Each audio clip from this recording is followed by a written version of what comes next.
दोस्तों, एक बार की बात है, मुकेश जो मेरा दोस्त है अपने मामा के घर गया हुआ था। दरअसल वहाँ मुकेश की बुआ की शादी थी और वैसे भी मुकेश अक्सर वहाँ जाता रहता था।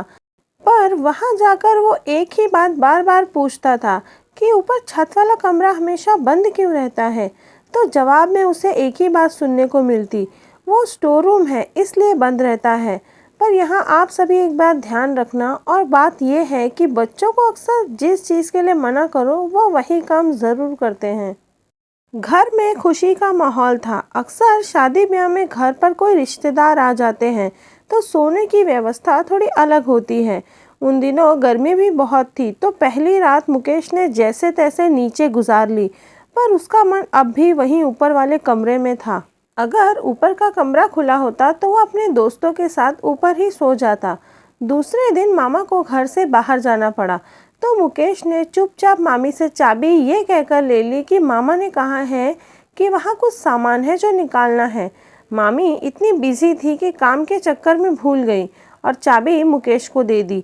मुकेश चाबी लेकर खुश तो बहुत था, पर ये नहीं जानता था कि वह क्या करने जा रहा है। आखिर गलती उसकी भी नहीं थी, बच्चे अक्सर ऐसा ही करते हैं। मुकेश ने जल्दी से जाकर ऊपर के कमरे का दरवाज़ा खोला। अंदर कुछ भी नहीं था, बस एक चारपाई रखी थी और पूरा कमरा बाहर के मुताबिक हल्का ठंडा था, जबकि बाहर तेज़ धूप थी। मुकेश अपने दोस्तों के साथ पूरा दिन उसी कमरे में रहा। कई बार तो उसके दोस्तों ने उसे बताया कि खिड़की बार बार अपने आप बंद क्यों हो जाती है, तो मुकेश ने कहा कि वो हवा से हो रहा होगा। धीरे धीरे रात होने लगी और मुकेश नीचे चला गया ये चेक करने की कहीं मामा को पता तो नहीं चल गया, पर मामा तो रिश्तेदारों के पीछे लगे हुए थे।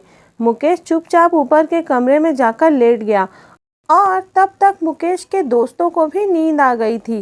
पर अचानक मुकेश को ऐसा लगा जैसे किसी ने उसकी चादर खींची हो। उसने नींद में ही चादर ऊपर खींच ली। वो जानता था उसके दोस्त उसके साथ खेल रहे होंगे। वो चुपचाप लेट गया, यह बोलकर कि परेशान मत करो वरना मामा आ जाएंगे। थोड़ी देर सब शांत रहा कि अचानक उसकी चादर किसी ने फिर से खींची और उसके पैरों की उंगलियों को जोर से दबा दिया। वो बोलता रहा कि मत करो प्लीज, सोने दो।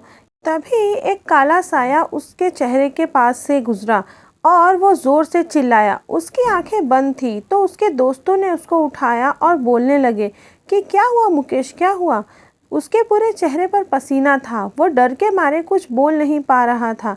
तभी अचानक मामा ऊपर आ गए और वो सबको नीचे ले गए। उसे पानी पिलाकर प्यार से पूछा।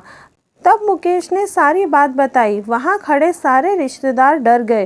फिर मामा ने बताया कि उस कमरे में किराएदार रहता था जिसने फांसी लगा ली थी, पर वो आदमी बुरा नहीं था, बस चुपचाप रहता था, इसलिए शायद आज तक उसने किसी को नुकसान नहीं पहुंचाया। ये किस्सा हमारे साथ भी हो चुका है, इसलिए हमने वहाँ ताला लगाया हुआ है ताकि कभी कुछ गलत ना हो जाए। दोस्तों, इसके बाद मामा ने शादी हो जाने के बाद रिश्तेदारों के कहने पर वो कमरा तुड़वा दिया और वहाँ जो उस किराएदार का बचा कुचा सामान था हमने उसे जला दिया। तब से अब वहाँ सब कुछ ठीक है। तो दोस्तों, ये कहानी यहाँ ख़त्म होती है। ऐसी और भी कहानियाँ सुनने के लिए इस चैनल को लाइक करें, शेयर करें और सब्सक्राइब ज़रूर करें। धन्यवाद।